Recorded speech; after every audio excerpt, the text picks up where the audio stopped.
ప్రాథమిక ఆరోగ్య కేంద్రము పరిధిలో కలసపాడులో హెల్త్ వెల్నెస్ సెంటర్ మరియు ఈ తంబిళ్లపల్లి పరిధిలో మలేరియా మాసోత్సవాలు నిర్వహించడం జరిగింది. జాతీయ కీటక జనిత వ్యాధులపై వైద్య సిబ్బందికి, ఆశా వర్కర్లకు మరియు గ్రామ ప్రజలకు అవగాహన కార్యక్రమాన్ని నరసింహారెడ్డి మలేరియా సబ్ యూనిట్ అధికారి నిర్వహించడం జరిగింది.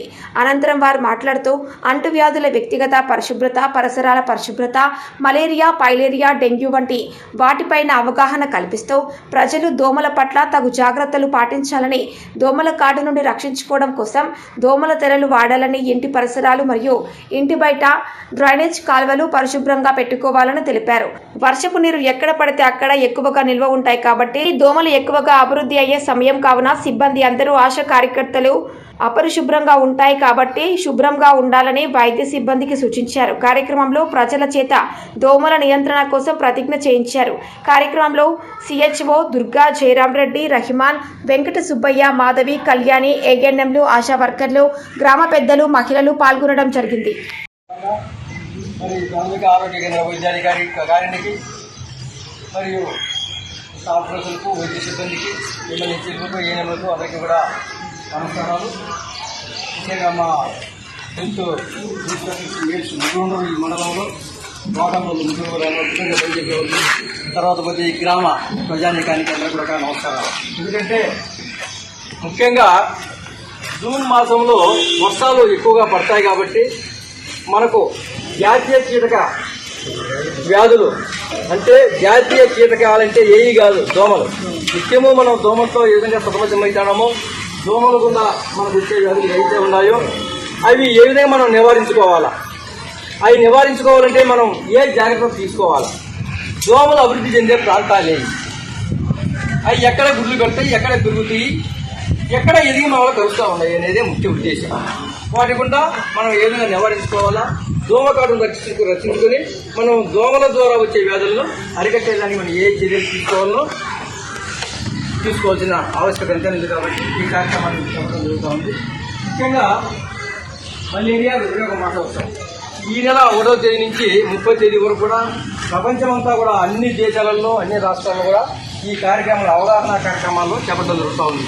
ఎందుకంటే దోమలు ఉత్పత్తి అయ్యే ప్రాంతాలు ఏంటి, ఆవాస ప్రాంతాలు, ముఖ్యంగా మన ఇంటి పరిసరాల్లో ఉండేటువంటి నిత్యావసర వస్తువులు ఏవైతే ఉన్నాయో ఇవే ముఖ్యంగా దోమల నిలయాలు. ఏంటంటే ఇవే మనము ఇంట్లోనే నిత్యంగా మనము ఏదైతే మానవునికి అవసరాలు మనం ఉపయోగించుకుంటామో ఈ అవసరాలలో నీరు ఎక్కడైతే మనం స్టాగ్నేస్ అయ్యి నీరు నిల్వ ఉంచుతామో ఆ నీటిపైనే దోమ మన దగ్గర రక్తం తాగడము, ఆ దోమ అక్కడ వారడము, అక్కడ గుడ్డు పెట్టడము, అది 3 రోజుల లార్వాగా ఎదగడము, 3 రోజులకు అది ప్యూపాగా ఎదగడము, ఇంకొక 3 రోజుల తర్వాత అల్లటి దోమ ఎదిగి గాలిలో ఎగడము, మళ్ళా కరవడము. ఈ దోమలు ముఖ్యంగా ఆడదోమలే మానవ యొక్క రక్తాన్ని తాగేది. మగదోమలు తాగవు, మన దగ్గరికి కూడా రావాయి. మగదోమలు ఏంటంటే మన ఇంటి పరిసరాలకు రావాయి. వాటికి కావాల్సిన ఆహారము ఈ చెట్లు, తర్వాత పూల చెట్లు, ఈ యొక్క ఎక్కడైతే బయట ప్రాంతాలు, పార్కులు ఎక్కడ ఉన్నాయో అక్కడే జీవిస్తాయి. ఎందుకంటే అవి పూలల్లో ఉండేవి, పుష్పాల్లో ఉండేవి మకరంధ్రాన్ని తాగి జీవిస్తూ ఉంటాయి మగదోమలు. మగదోమల జీవిత చరిత్ర కూడా అది కేవలం 10 రోజుల నుంచి 12 రోజుల వరకే జీవిస్తుంది, తర్వాత చనిపోద్ది పాపం. ఈ ఆడదోమ దాదాపు 50 రోజుల నుంచి 60 రోజులు జీవిస్తుంది. ఈ దోమ ఆడదోమకు లైఫ్ సైకిల్ కూడా ఎక్కువ. దానికి మన దగ్గర రక్తం లాగేదానికి కూడా భగవంతుడు ఈ ఆడదోమకు మనకు సిరంజికి నీడిలు ఏ విధంగా ఉంటుందో ఆ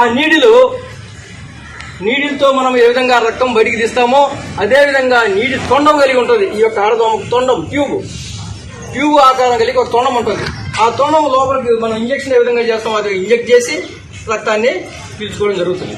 కాబట్టి రక్తాన్ని లక్షణంగా తాగడము, లక్షణంగా గుడ్లు పెట్టడము.